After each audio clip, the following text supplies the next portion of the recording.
Hello and welcome, everybody. New year, new digs, new things are going on over here on OSINT Curious. Welcome to my colleagues here. Happy New Year, everybody. Happy New Year. Happy New Year. Happy New Year. Why don't we go ahead and do our normal round the horn? I will introduce myself. I am Web Breacher. Thanks for the 20 people that are so far watching us live on all the different platforms. I am also Micah Hoffman, and I'm going to pass this over to Matthias. Why don't you say hi, everybody? Hey, everybody. This is Matthias, also known as MWOSINT on Twitter, and I'm excited to start this new way of streaming our content. Cool. You want to pass it over to somebody? Oh, yeah. I'll pass it over to Gumshoe. Hey, this is John Chorbush, the Gumshoe on Twitter, and thanks for anyone joining us out there. This is a new format for us, and we're just kind of testing it out. So let's see how it goes. Do you want to pass it over to Nick? Come on, this is not. We've done this for a year. Nick, why don't you say hi to everybody? Hi, everyone. It's Steve Harris, better known as Nick's Intel. Happy New Year to everyone who's watching us in this crazy live experiment, and I'm looking forward to the next few minutes as we get to grips with this. This is going to be fun.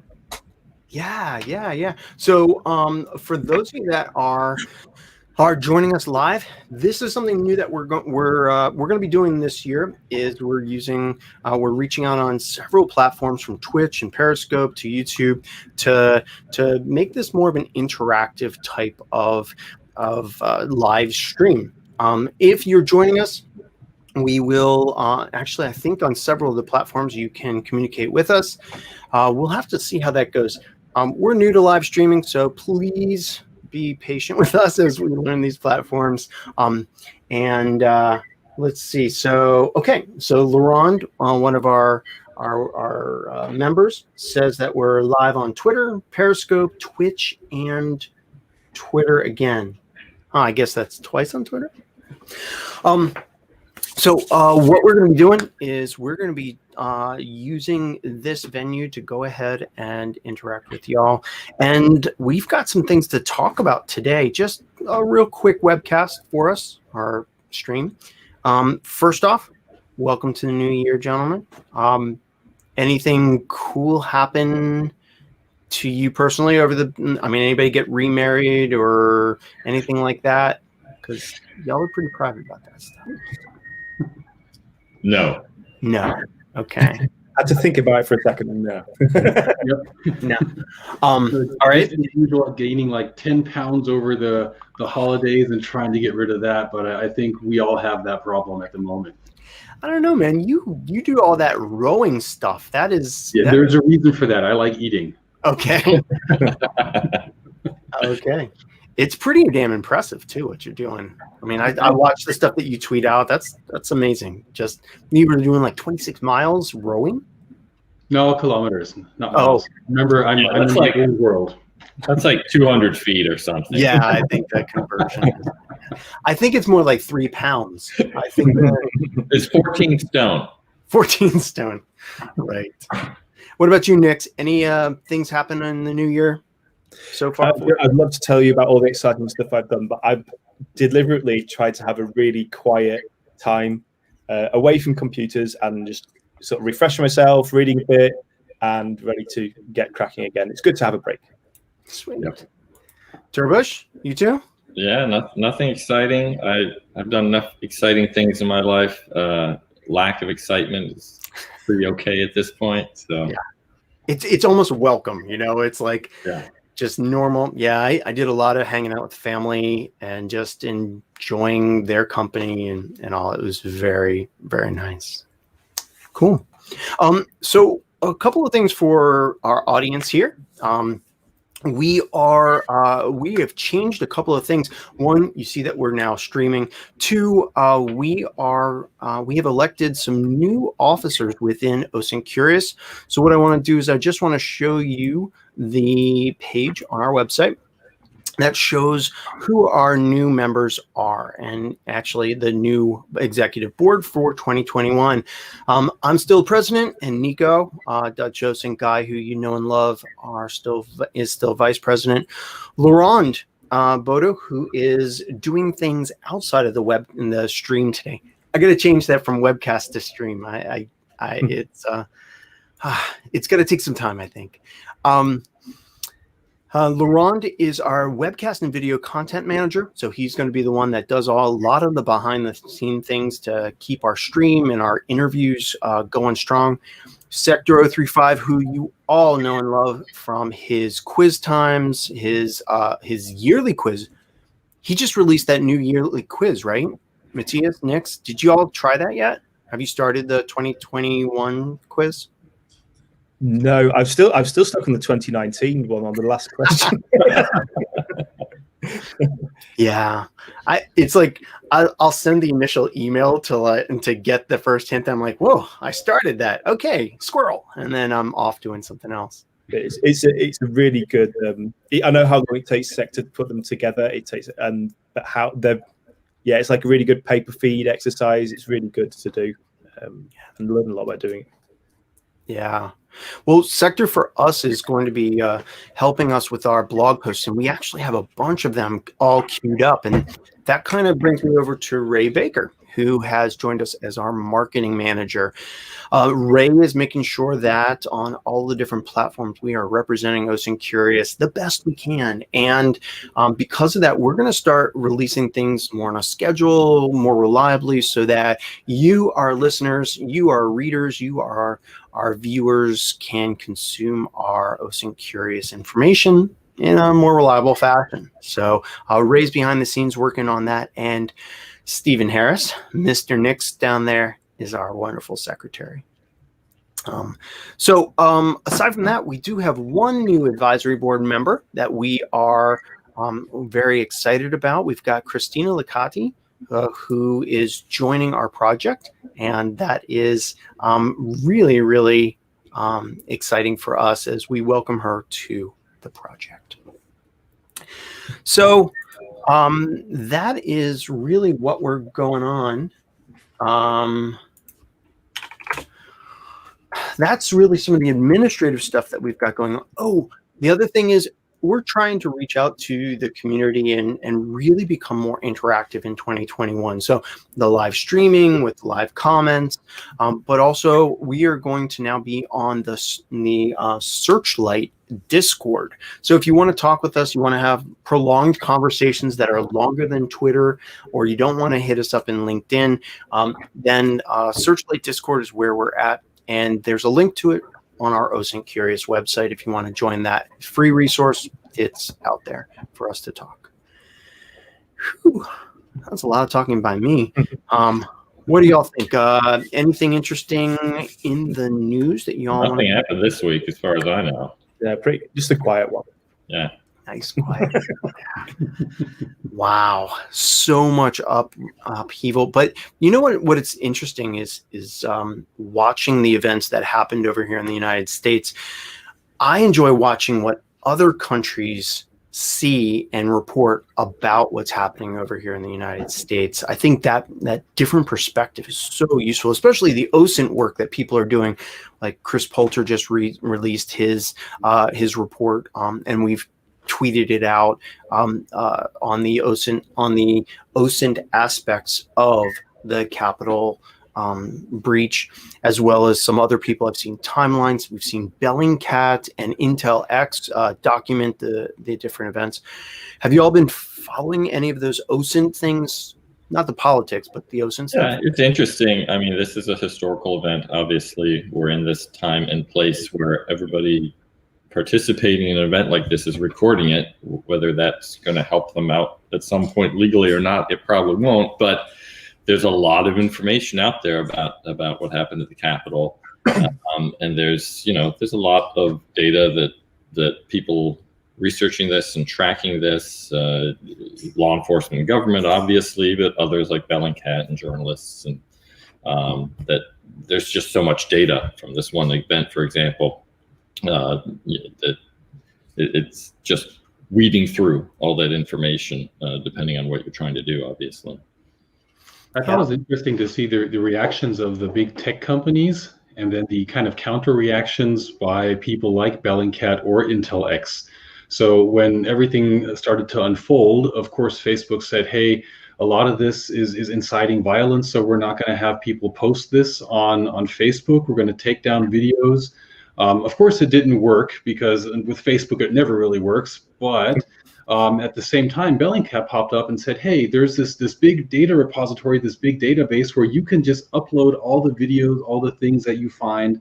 Intel X did the same thing and said, we're going to start indexing videos and basically collecting evidence, due to the fear that this might not be found on the platforms themselves anymore. So something that is very interesting, because this happened within, I would say, minutes or hours, that people were actually able to react to this, both on the big tech corporation side, but also on the investigative journalism side, which was really cool to watch that just fold out. And the data preservation was a very important point, because once the people, once the people that were in the Capitol came back out and they started dispersing and all, they were like, oh, I should probably delete that off my Twitter or Instagram or YouTube or whatever. And having those copies of them, having copies of those videos and the images, was really useful to law enforcement to actually serve some warrants and arrest people. Then you also have the effect where tech companies or the controllers of these platforms might be, locking people out of their accounts or shutting things down. Then they move to a different, the standard investigative thing where people are sharing information and then they're forced off a platform. So now you have to track them and figure out where they're going to next, right? So part of it too. It's hard thing. Go ahead, Nick. I was going to say, as Matthias has sort of mentioned, there's in investigation, and especially in OSINT investigations, where you're working with stuff that's live and unfolding, you have in sort of classical investigations this idea of the golden hour. Like, the first hour of the investigation is the most important, because if you start off with that much information, as every hour goes by, the stuff that's available gets smaller and smaller. So I think there's a lesson really about having, if you're an OSINT investigator, having procedures and plans in place to capture stuff and preserve it really, really quickly. Because if you wanted to start investigating the Capitol stuff now, like 4 days later, but half your material's gone already, or been copied or fabricated or altered. But being there at the right time and catching stuff when it's still live and still hot is really important. And most people seem to understand that. So what you're really saying is being prepared, having those systems set up, understanding your tools and your processes, so that when something happens, you can just enable things instead of figure out, how do I collect all of the tweets to this hashtag? How do I strip out the videos from that? Doing that in the moment is not as efficient. Especially on social media too, because you do, with the best one in the world, you get a lot of noise around these events, which is not relevant. And the faster and quicker you get in there before the noise builds up, really helps. Especially with, sometimes you have events that just happen immediately. There's not much forewarning. But if you were someone that was tracking some of these actors, you probably had an idea that something was going to happen on that day, right? So if you were doing that, should be prepared and ready to document that if you need to. Yeah, and we did see that for example, when law enforcement posted images of people they were looking for, how quick the community was to react, because the community was following some of these actors for a large amount of time.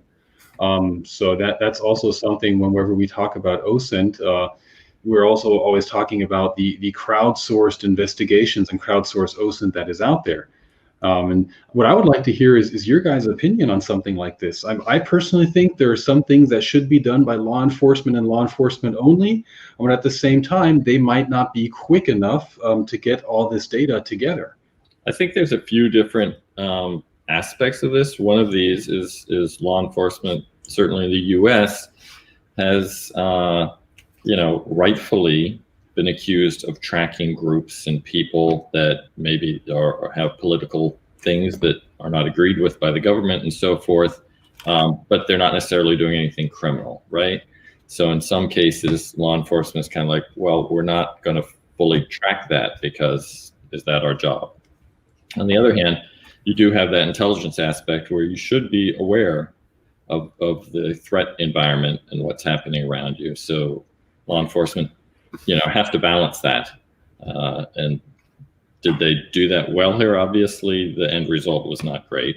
But they may need some help sometimes, and there are obviously a lot of people out there that are willing to provide assistance in this case.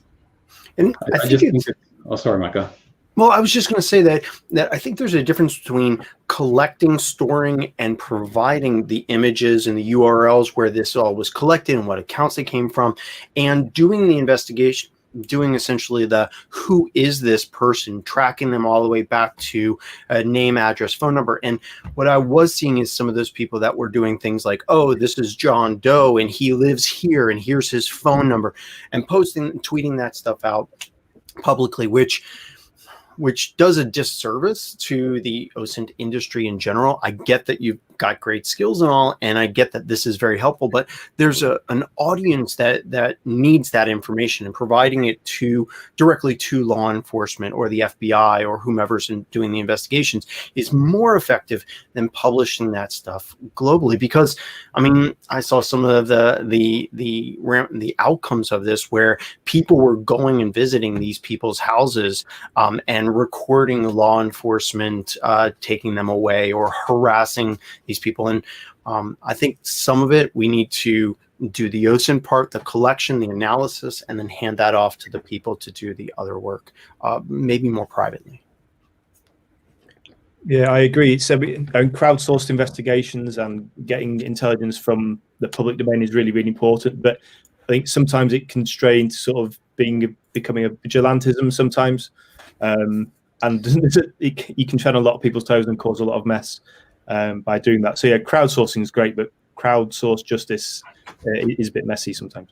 And let's be honest, a lot of the people out here doing OSINT or whatever we want to call it, identifying people and stuff, they're not necessarily people that do this professionally. They might be political and have an axe to grind. They're going to dox these people, whether you think it makes sense or not. Yeah, I mean that's a fair point. A question for Nick, if I can throw you under the bus here, if I can point to you as an example here. So being former law enforcement, I mean the one of the challenges is I mean, you think about your normal process, and now you have gigabytes worth of data, or at least hundreds of megabytes worth of data, and thousands or hundreds of people that are saying, here's new stuff, and oh, I found this, and oh, I found that. Would you think that would be more distracting to law enforcement, or is that something that's helpful as long as it's organized and put in a consumable fashion? It's hard because, I mean, without boring everyone with all the really boring, and they are boring details of procedural stuff, but when you have all that material, so when you're running an investigation and all that material comes into your inbox, someone has got to go through every last bit of it, right? And so if you're given thousands and thousands of hours worth of material, you can't just pick the bits that you want to look at. You have to go through all of it. You're going to have to consider stuff that supports prosecution. In the UK, certainly, it's a law. You have to consider stuff that undermines prosecution as well. That might help the defense side. And it gives a lot of material to go through. And the actual logistics of doing that is nightmarish. When you think, how many thousands of images, how many thousands of hours of CCTV footage and mobile phone footage. And it's a big challenge, both technically in terms of storing and archiving and processing and documenting and verifying all that data, and then going through it and turning that into something for your prosecution or for defense, as it may turn out. It's hard, but you couldn't function in the modern world without that. It's part of modern investigation, and everyone has to get used to it. And law enforcement also has access to the cameras that are inside of the Capitol, the traffic cams and weather cameras in that area. Washington, D.C. has a huge amount of cameras that are publicly accessible and many that are private as well. So I can imagine being a law enforcement officer having to consume, organize, and then act on this might be very challenging. I'm going to be investigating this for a long time. There's so much data out there. This is not going to be done in a couple weeks. They're going to be working on this and even doing arrests and things probably for months down the road, right? Yeah. And it doesn't always happen as quick as everyone wants, but you have to do it properly. Otherwise, it comes back to bite you in the long term. I think one of the most important things here for law enforcement is that they have platforms in place where you can actually upload content. A lot of times they were taken by surprise, of course. Well, maybe not so much the Capitol, but other events, and then people didn't really know where to push the data they found. I remember the terrorist attack in Vienna, in Austria, that there wasn't really such a platform set up, and the police was frantically tweeting out, don't share anything on Twitter and publicly, but people didn't really have any other possibility to get their information out. So one of the outcomes of things like this, to me, would be for law enforcement to set up platforms like that where they just push a button and say, hey, we're going to send this out to all kinds of different channels and have people upload their imagery there rather than actually tweeting it out, putting it on Facebook or whatever other social media they're using. Well, so that's an interesting thing. Would it be better for law enforcement to set up like a tip line for people to submit things, or for them to work with an organization like a nonprofit that's out there for that nonprofit to understand how to collect, analyze, timeline, document all of the tips that they've received, check them out, and then present a finished product? Because that's what some of the nonprofits that we're all familiar with work. They're that proxy that formats the data and something that law enforcement can consume a little bit easier, so law enforcement can focus on law enforcement stuff. I think it's a little different when you have some sort of potential crime as opposed here to you have it's clearly a crime and they're investigating this as a criminal event. Okay. All right. I personally don't think there should be nonprofits filtering anything or doing any analysis or assessments, because that's what we have law enforcement for. There are rules and regulations. There are certain processes, for example, an audit trail that is in place before you present this as evidence. And if you take organizations outside of your own and have them do that, that comes with a lot of challenges. I mean, in Europe, for example, or in Germany, you would have to make sure that they are GDPR compliant, which is not going to happen. You're going to have to make sure that they follow your audit process. So you'd basically be contracting them. And there are a lot of legal issues there. So from my German perspective, I would say leave it to the professionals. At least what the filtering and assessing the data is, but collecting, that's something that everyone can do if you set up a platform for people to bring that information in. That's something that's been done for decades, tip hotlines or things like that. Or we used to have this German TV show where they would show unsolved crimes and people can call in. That works, and that is good. That is crowdsourced investigations, but everything else should be done within the law enforcement organization. There's also the part where, if you are working for the government, like as a private investigator, you are cautioned when working with law enforcement that you could legally be sort of deputized without any sort of official declaration. And then you could potentially get in trouble because as a private investigator doing a private thing, you can't really violate somebody's rights, whereas law enforcement has very strict rules about dealing with individuals they're investigating and that sort of thing. So you have less latitude there. So you might have legal issues also as the person providing information or working with government on investigations on their behalf.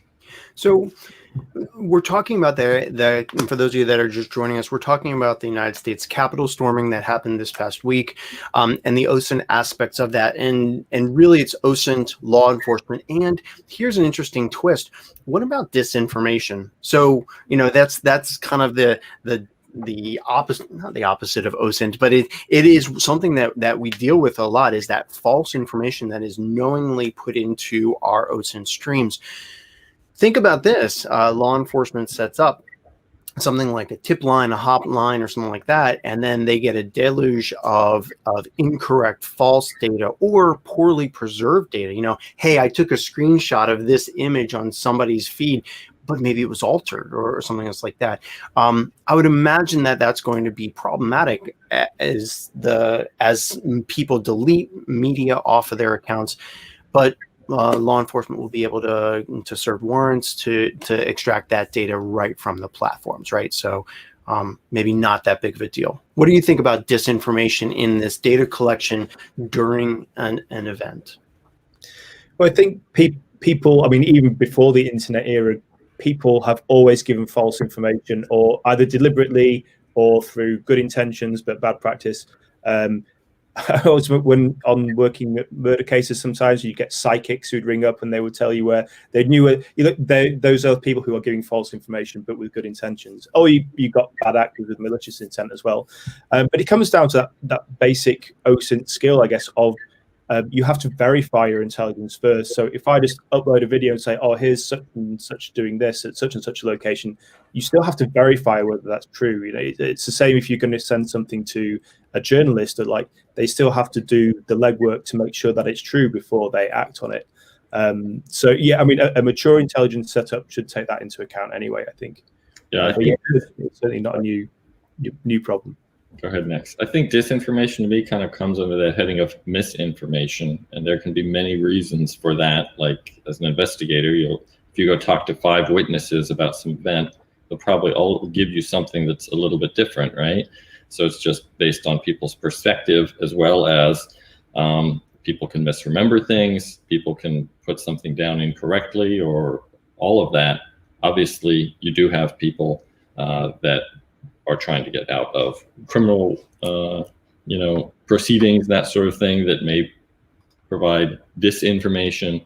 You have many other reasons. People online often provide disinformation because they're trying to appear as something other than they are in real life, as we say. So as an OSINT person, you're constantly weeding through that stuff anyway, right? People on a dating site are probably not being completely 100% accurate in the representation, for example. Cool. And I think when you're looking at the whole intelligence process, I mean, these are a lot of times events that just don't come out of the blue. I mean, there was a lot of stuff that happened before. If it's a terrorist attack, if it's the storming of the Capitol, if it's, for example, what happened in Lebanon with the ship blowing up. There were things that were out there. There were people that were following things. So you kind of have to have a certain baseline. And when this real-time information starts pouring in, to filter out mis and disinformation, you have to have an understanding of that baseline and try to figure out what makes sense and what doesn't make sense. Now, it's getting harder and harder nowadays because information is flowing at such a quick speed that you might not be able to really decide if something is 100% credible or not until a short while later.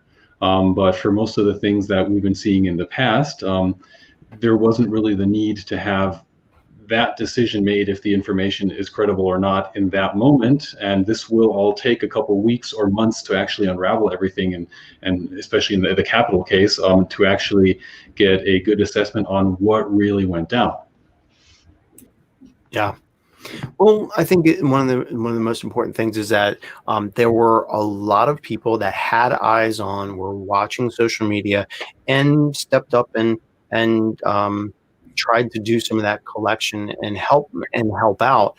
It will be interesting to see if and when, well, unfortunately, when other acts like this or other ones around the world happen, what the OSINT community does, because we're seeing now that there are Slack and Discord and Rocket Chat and other communities that, should they be mobilized to collect, to preserve, to do something else like that, it might be an interesting thing to see. And it would be an interesting thing. We'll see what happens. It could make more chaotic the investigations, or it could help preserve things. I don't know if you saw, but archive.org, the nonprofit that archives the internet and wonderful video games from the 70s, 80s, and 90s, they added a button to their in-browser plugin that just says archive this page, and you can just click and archive the page so that in the moment you're just sending stuff to archive.org and they will preserve it. So interesting how the internet's evolving. I haven't tried that. Does it? Because I know sometimes archive.org struggles to preserve like pages with a lot of JavaScript in, like Twitter or videos. Does it still work for that? I mean, I haven't tried the plugin. So I haven't tried the plugin. John, Matthias, have either of you tried that? Video stuff. It's usually more static stuff where I've seen it. Yeah, so you can use archive.org to upload videos and share them out as a platform, like as an alternative to Vimeo or YouTube. But archiving social media is sometimes challenging when you have some of the privacy settings like robots.txt and other access controls that might prevent archive.org from grabbing stuff. So it won't be perfect. No. All right, gentlemen. Well, I appreciate your time and you spending some time here, and our wonderful audience. We've got some people that have been watching us. Thank you for participating with us and watching us talk for this last half hour. This is something that we're going to continue to do probably every other week on throughout 2021, and we will do a much better job of publicizing before we go live. This was just a test one to see how things work. And to try out the platform. Any last words from any of you? Anything you want to say? Thanks, everyone, for joining us. Yeah. Thank you, everybody. And take care, everybody. Stay open and curious. Bye, guys. Bye.